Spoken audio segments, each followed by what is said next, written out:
तब्बल 54 वर्षानंतर 8 एप्रिलला सर्वात मोठे सूर्यग्रहण अतिशय प्रभावशाली। या 4 राशी होतील श्रीमंत। श्री स्वामी समर्थ मित्रांनो, स्वागत आहे तुमचं माझ्या स्वामींची कृपा या चॅनलमध्ये। ज्योतिषशास्त्रात सूर्यग्रहणाला फार महत्त्व आहे। ग्रहणाच्या प्रभावामुळे राशीवर शुभ आणि अशुभ प्रभाव पडतात।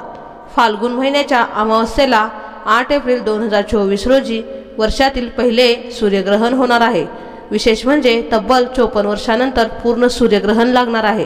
वर्षातील पहिले सूर्यग्रहण लवकरच होणार आहे। हिंदू धर्मात चंद्र किंवा सूर्यग्रहण शुभ मानलं जात नाही। या कालावधीत कोणतंही शुभ कार्य केलं जात नाही।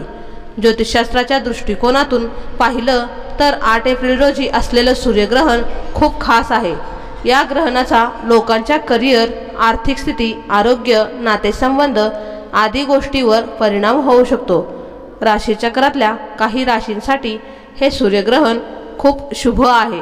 या राशीच्या व्यक्तींना चांगल्या बातम्या समजतील, करिअरमध्ये प्रगती होईल, तसेच धनलाभाचे योग देखील आहेत। 8 एप्रिलचे सूर्यग्रहण हे भारतात दिसणार नसले तरी ज्योतिषशास्त्रानुसार तरी काही राशींसाठी हे ग्रहण शुभ आणि अनिष्ट फळ देणारे ठरणार आहे।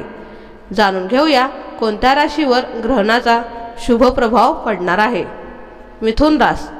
मिथुन राशीच्या लोकांना सूर्यग्रहणाचा खूप फायदा होणार आहे। या काळात मिथुन राशीच्या लोकांना गुंतवणूक करण्यासाठी कालावधी अतिशय फलदायी ठरणार आहे। या गुंतवणुकीतून मोठा आर्थिक लाभ होणार आहे। करिअर आणि बिझनेस या दोन्ही क्षेत्रात तुम्हाला यश मिळण्याची मोठी संधी आहे। धनुरास। धनुराशीच्या लोकांसाठी सूर्यग्रहण अतिशय खास असणार आहे। या काळात तुम्हाला करिअर आणि व्यवसायात खूप फायदा होणार आहे। हा काळ तुमच्यासाठी खूप शुभ आहे।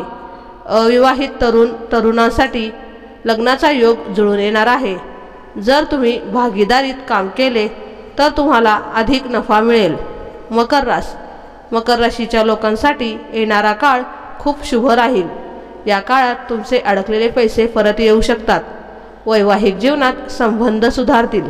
तुम्ही एकमेकांना चांगल्या प्रकारे समजून घेऊ शकाल। तुमच्या रागावर नियंत्रण ठेवणे तुमच्यासाठी महत्त्वाचे आहे। मीन रास। वर्षातील पहिले सूर्यग्रहण मीन राशीत होणार आहे, त्यामुळे तुमच्यासाठी सूर्यग्रहणाचा दिवस शुभ राहील।